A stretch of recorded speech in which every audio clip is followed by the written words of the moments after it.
Siempre me había preguntado por qué hay palabras quechua en el conteo de los numerales en el aymara.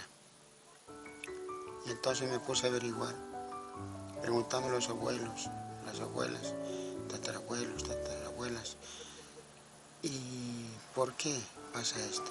Y entonces, hasta que me encontré con un abuelito, un Ezequiel Quispe, que me contó de que la manera de contar en aymara era diferente, que los incas, cuando nos entremezclaron entre pueblos aymaras y quechuas, por eso es que hay palabras prestadas del quechua el aymara. Y mi abuela observaba y también contaba diferente cuando contaba las llamitas, las ovejitas, pero después les cuento. Maya, macayo, una cría. Paya, pavo guanaca, 2 niños y niñas. Quimsa callo, juco marinaca, 3 crías de oro, de oso, osito. Pusi ano cayunacam, 4 cachorros. Pesca callo uiwanaca, 5 cachorros. Sohta pisinaca, 6 gatos. Bacalco chayuanaca, 7 peces. Quimsacalco anata ñanaca, 8 juguetes. Y desde muy antes, nuestros ancestros ya observaban los números de a 2. Todo es 2. Las personas, 2, dualidad. Los objetos, 2, dualidad.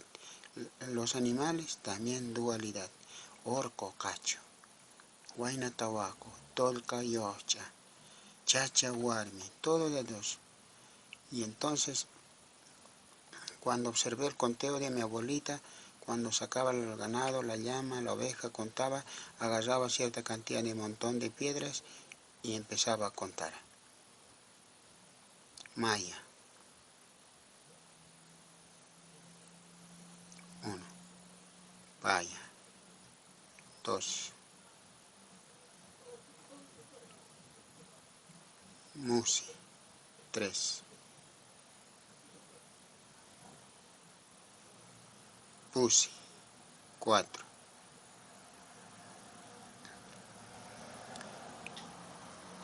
Y entonces juntaban cierta cantidad de piedras en la mano y pasaban a la otra y contaban. 1, 2, y pasaban otra piedra. 2, 3, pasaban otra piedra. 4, pasaban otra piedra. Y así al final sabían cuánto estaban contando, cuánto faltaba, cuáles faltaban. Hasta sabían el nombre de los animalitos. Cada animalito, cada ovejita, cada llamita tenía su nombre. Y podían reconocer, ya este falta, diciendo, y se acordaba y empezábamos a buscarlo. Por eso se decía Macalcoto, un montón de piedras. Pacalcoto, 2 montones de piedra, Pacalco. Musicalcoto, 3 montones de piedra. Pusicalcoto, 4 montones de piedra. Niatunca, o sea, casi 10. O sea, ya vamos a llegar a 10.